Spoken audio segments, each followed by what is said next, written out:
Vamos a observar algo que parece imposible: sacrificar dos damas 4 veces en la misma partida. E4 E5, caballo F3, caballo C6, alfil B5, A6. Estamos en la apertura española y hasta aquí todo normal. ¿Quién es este que sacrifica dos damas 4 veces en la misma partida? Mikhail Tal, con piezas blancas, contra Kiriaski.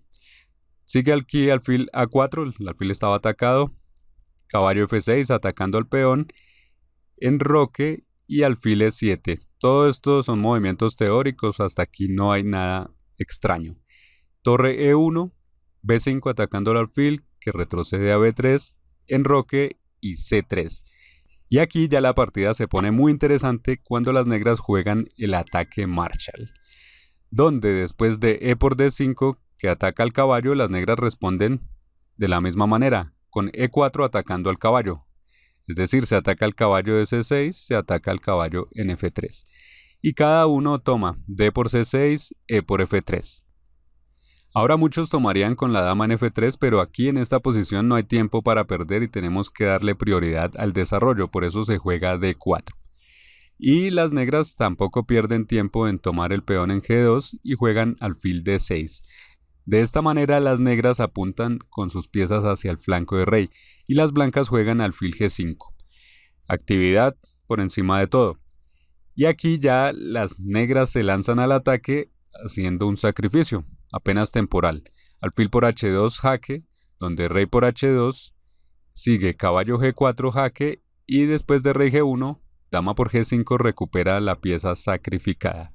Y ahora sí, la dama se mueve más que por tomar el peón porque tiene que dar movilidad a sus piezas, dama por F3, y además tiene que ayudar a proteger a su rey. Y aquí parece que, bueno, que aquí ya las cosas se calman, pero esto empieza a complicarse. Sigue alfil F5 y las blancas también tienen que seguir desarrollando sus piezas y lo hace Tal jugando a D2. Una casilla floja porque no tiene protección, pero si las negras tomaran el caballo, las blancas podrían tomar el alfil y a la vez dejar colgando el caballo. Entonces es una muy buena casilla para desarrollar este caballo, a pesar de no tener protección. Las negras siguen con H5 porque van a avanzar por el flanco de rey, se vienen con todo por allí, y Tal juega caballo E4 atacando a la dama. Obliga un intercambio, alfil por E4, torre por E4, y después de esto lo que ha hecho Tal es activar su torre. Sigue ahora rey H7 porque las negras quieren darle movilidad a su peón que en este momento se encuentra clavado, entonces juegan rey H7, pero lo que hacen es ponerse en la misma diagonal o en otra diagonal para una situación igual. Alfil C2 pone aquí un ataque velado al rey, entonces se pierde un tiempo aquí, se juega rey H8 y luego sigue torre E1, torre a E1, donde las blancas consiguen poner en juego todas sus piezas. Y aquí mucha atención, es donde empieza la parte jugosa de esta partida. Las negras siguen con F5 atacando a nuestra torre, porque vienen con todo por el flanco de rey, y Tal juega torre E7. Con esto le pone en la mira al peón C7. Luego sigue F4. Las negras ignoran lo que pasa con su peón C, porque solo les interesa el ataque por el flanco de rey, y sin embargo Tal también ignora esto y juega D5, simplemente haciendo sus peones más fuertes porque con estos peones va a crear un peón pasado. Incluso podría tomar aquí con la torre en C7, como sea, el caso es darle movilidad a esos peones, crear un peón pasado. Y las negras juegan aquí dama H4 creando ya una amenaza directa en H2. ¿Qué hacer en ese caso?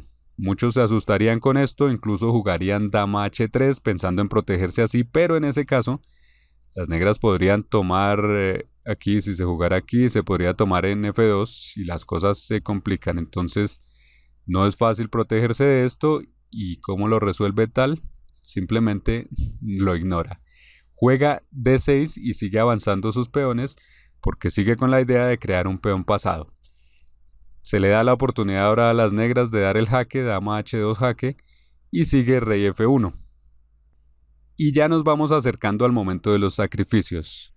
Aquí las negras podrían jugar dama H1 dar jaque, pero en ese caso el rey podría esconderse por E2 y de allí huir hacia el flanco de dama, entonces mejor vuelven con la dama h4 y con eso atan a la dama blanca a la protección del peón f2 e incluso crean aquí una amenaza más seria que es caballo h2 que se podría ganar la dama blanca. Y parece difícil para las blancas solucionar esta situación porque muchos entonces volverían con el rey a G1 y entonces las negras estarían contentas de repetir jugadas y sacar tablas. Y tampoco se puede mover la dama. Entonces, ¿qué hacer? Aquí es cuando tal juega al estilo de la apertura Van Cloud, esta de rey E2, que aquí también es arriesgado porque pone en marcha su rey por el medio del tablero, cuando tenemos aquí piezas pesadas y piezas atacando por todo lado, así que esto es peligroso. Pero al menos esto soluciona el problema que se tenía con el caballo H2. Y ahora las negras juegan torre A D8, que es un movimiento bastante peligroso donde no solo se amenaza tomar el peón en D6, sino que con eso quedaría colgando la torre en E7. Esto se pone peligroso y ¿qué hace tal aquí? Este movimiento de torre a D8 es realmente peligroso. Se amenaza torre por D6, con eso se le cortaría el paso al rey por la columna D. Si ese peón cae, también se va a tomar la torre. ¿Qué hace tal? ¿Cómo solucionar esto? Por ejemplo, si la muestra de que ese movimiento es tan peligroso es que comparado con, por ejemplo, C por D6 en lugar de la torre, en este caso el rey puede seguir huyendo hacia el flanco de dama con rey D1 y caballo por F2 jaque seguiría rey C1 y ya el rey logra huir hacia el flanco de dama. Por eso es que las negras juegan torre D8 y ese movimiento aquí se vuelve tan peligroso porque le va a cortar el paso al rey. ¿Cómo lo soluciona tal? Este es el momento clave. Tal hace un movimiento increíble. Juega torre H1, poniendo la torre enfrente de la dama con el pequeño detalle de que esta torre no está protegida. Simplemente está sacrificando la torre. ¿Por qué? Después de dama por H1, analicemos qué ha sucedido.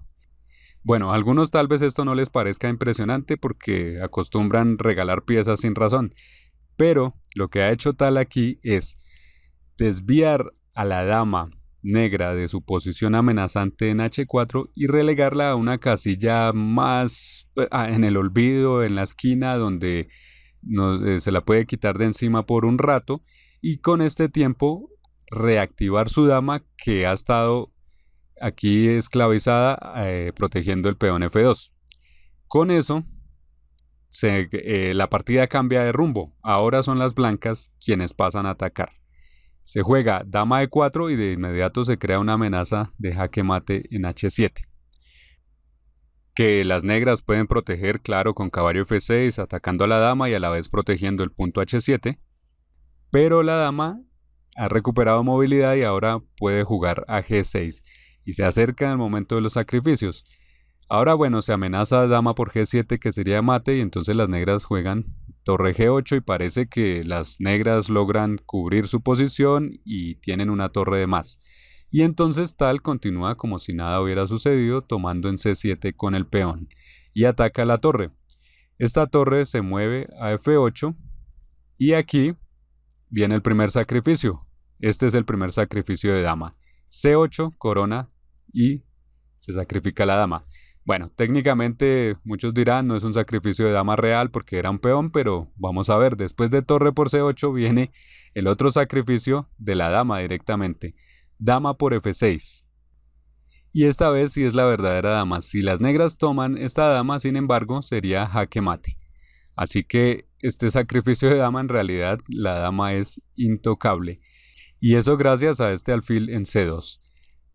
Ahora que dado que las negras no pueden tomar, juegan F3 dando un jaque aquí con el peón, tratando de complicar las cosas, pero simplemente se recaptura con G por F3 y ahora sigue torre E8, donde se logra aquí hacer un intercambio de torres enfrentando las torres. Algo muy llamativo de esta partida es que fue parte de unas simultáneas, o sea, tal tenía que estar en una decena de tableros o más, encontrando movimientos buenos en todos lados a la vez y sin embargo aquí realiza unos movimientos brillantes. aunque también hay que decir que su rival estaba haciendo también encontrando muy buenos movimientos. Entonces, torre E8 propone un intercambio de damas y para mantener las cosas, tal juega alfil E4 para tratar de mantener su posición más o menos con las mismas ventajas. Y sigue torre por E7 y dama por E7. Y ahora dama C1, donde la dama negra vuelve del olvido y ahora se va a dedicar a tomar los peones blancos y atacar al rey por el otro costado.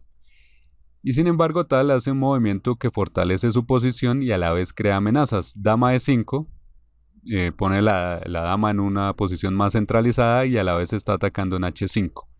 Las negras han recuperado la movilidad de su dama y entonces hacen dama por B2 jaque, sigue rey F1 y ahora dama C1 jaque y rey G2. Y algo curioso de esto es ver cómo el rey primero había decidido irse hacia el flanco de dama y ahora simplemente vuelve hacia el flanco de rey. Bueno, se acabaron los jaques, las negras tienen que defender y juegan ahora dama H6, defender su peón H5. Y las blancas simplemente avanzan su peón a C7. Ahora viene el siguiente sacrificio. Después de que las negras juegan torre F8, las blancas juegan dama F5 y ofrecen en sacrificio por tercera vez su dama. ¿Por qué? Bueno, resulta que si las negras toman la dama, simplemente las blancas pueden coronar y con esto recuperan la dama y recuperan la pieza que sacrificaron aquí. Con esto tendríamos una pieza de más. Entonces, no es que las negras puedan tomar esta dama. Y sin embargo, llama mucho la atención cómo tal está decidido a sacrificar su dama todo el tiempo. Ahora sigue G6 atacando a la dama y a la vez defendiendo su torre en F8 con la dama. Y decimos, tal está tan decidido a sacrificar su dama que aquí vuelve y lo hace. Dama por F8 jaque. Donde después de dama por F8 juega alfil B7 y no hay nada que impida que el peón blanco corone. Así como resultado de esto tenemos que, por ejemplo, si aquí se siguiera con rey H7, cualquier jugada simplemente se corona, se van a intercambiar damas y las blancas se van a quedar en el final con una pieza de más. Esta es una de las partidas más entretenidas que uno pueda ver y nos enseña muchas cosas sobre el ataque. Pero si quieres aprender mucho más del ataque en general, cómo funciona, cómo se crean movimientos de ataque efectivos, por qué a veces un ataque funciona y por qué a veces no, deberías estudiar la clase maestra.